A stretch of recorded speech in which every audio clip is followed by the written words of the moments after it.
పాలో మాట్లాడడానికి రెడీయేనా? మొత్తానికి రెడీగా ఉన్నావు. ఇప్పుడు చెప్పు, ఏంది విషయము? అమ్మా భిక్షం పెట్టు. తస్సదియ్యా, విషయం చెప్పమంటే నువ్వేంది అమ్మ భిక్షం అంటావు? నీ పార్టీకి ఫండ్ ఇచ్చేవాళ్ళు లేక ఇట్లా అడుక్కుంటున్నావా ఏందే కామెడీగా? ఇంతమందికి మేలు చేస్తున్నానా లేదా? నేను చేశాను, చేయగలను, తెచ్చాను, తేగలను. అందుకనే ఈవీఎంల ద్వారా ఈసారి ఎలక్షన్లు నడిపాను. Let's forget that. ఏంది పాలు, జనాలకి మేలు చేశానంటున్నావు? నీ మాటలతో జనాల్ని ఎంటర్టైన్ చేయడమే మేలు అనుకుంటున్నావా ఏంది నువ్వు? చూసారా, మీకు లాస్ట్ వీక్ బైడెన్ గారిని కంటెస్ట్ చేయొద్దన్న వీడియో ఇంకొకరైతే రిలీజ్ చేస్తారా? నేను రిలీజ్ చేసిన 48 గంటల్లోనే బైడెన్ గారు నేను కంటెస్ట్ చేయట్లేదని ప్రేయర్ చేయించుకొని మరి ఆయన స్టెప్ అవుట్ చేసేసారు. అక్కడ క్యాథలిక్ ప్రీస్టు నేనంటే ఆయనకి మేమంటే గౌరవం. ఎందుకు? మీ హెల్త్ బాగాలేదు, కంటెస్ట్ చేయకండి, ఆ కామలాకో మిషేల్కో ఇమ్మని ముందే వీడియో రిలీజ్ చేసి పెట్టారు మీడియాకి. ఓహో, బైడెన్ నువ్వు చెప్పినట్టు విన్నాడని అంటున్నా. అయినా నువ్వు చెప్పినట్టు తెలుగు రాష్ట్రాల్లో కౌన్సిలర్లే వినరు, అట్లాంటిది బైడెన్ ఎందుకు వింటాడా?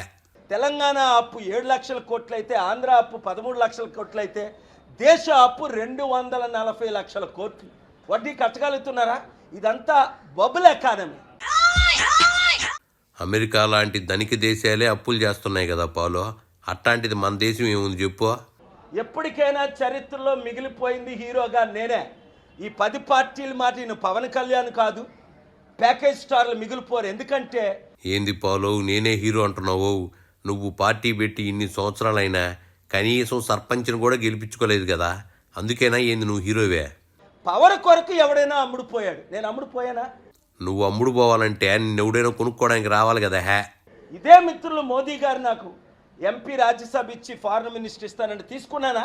మీ ముందే కాదన్నా.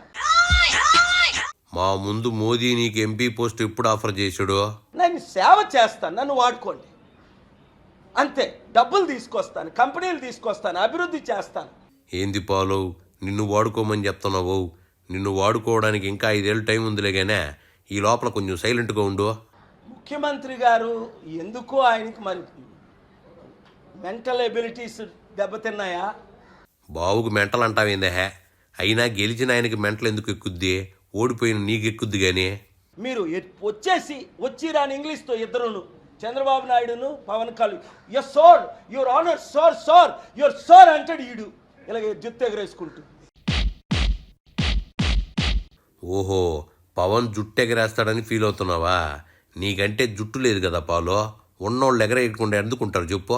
అదే ఇద్దరు అప్పుడు పొత్తులు పెట్టుకోక ముందే, మద్దతు ఇవ్వక ముందే కండిషన్స్ పెట్టుంచవలసింది. ఫస్ట్ మాకు స్పెషల్ స్టేటస్ కావాలి. అప్పుడు బీజేపీ ఉన్న పరిస్థితికి కండిషన్స్ పెట్టే సీన్ ఎక్కడుంది? ఇప్పుడు ఆయనకి భయం వేస్తుంది చంద్రబాబు నాయుడు గారికి. నేను ముందే చెప్పాను, వీళ్ళు దొంగ మాటలు నమ్మకండి, జాబ్ కావాలా, బాబు రావాలి. బాబు ఇంత ముందు రాలేదా? 14 సంవత్సరాలు జాబులు ఎక్కడిచ్చావు నువ్వు? నీకు జాబులు ఇవ్వడం వచ్చేటి.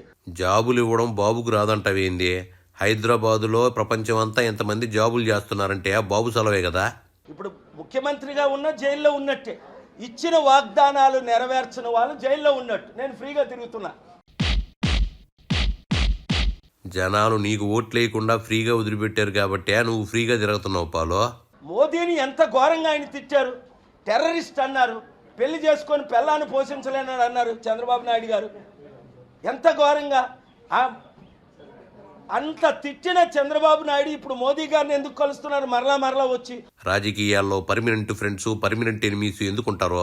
నువ్వు మొన్నటి వరకు జగన్ని తిట్టే ఇప్పుడు పొగడంలా అట్టే ఉంటది. అరే అడుక్కోవడం ఎందుకు? తెలుగు సత్తా ఎన్టీ రామారావు గారు నేర్చుకో, పివి నరసింహరావు గారి దగ్గర నేర్చుకో, కేఏ పాల్ దగ్గర నేర్చుకో. ఎవరు నేను అడిగానా? నీకు నువ్వే పివి ఎన్టీఆర్లతో పోల్చుకుంటావేంది? బ్రహ్మానందం తనకు తానే భాస్కర్ అవార్డు ఇచ్చుకున్నట్టు నీకు కూడా నువ్వే అవార్డు ఇచ్చుకుంటున్నావే ఏందే? ఇచ్చుకున్నంతవరకు చాలుగానే, ఇంకా ఆపేసి బయలుదేరు.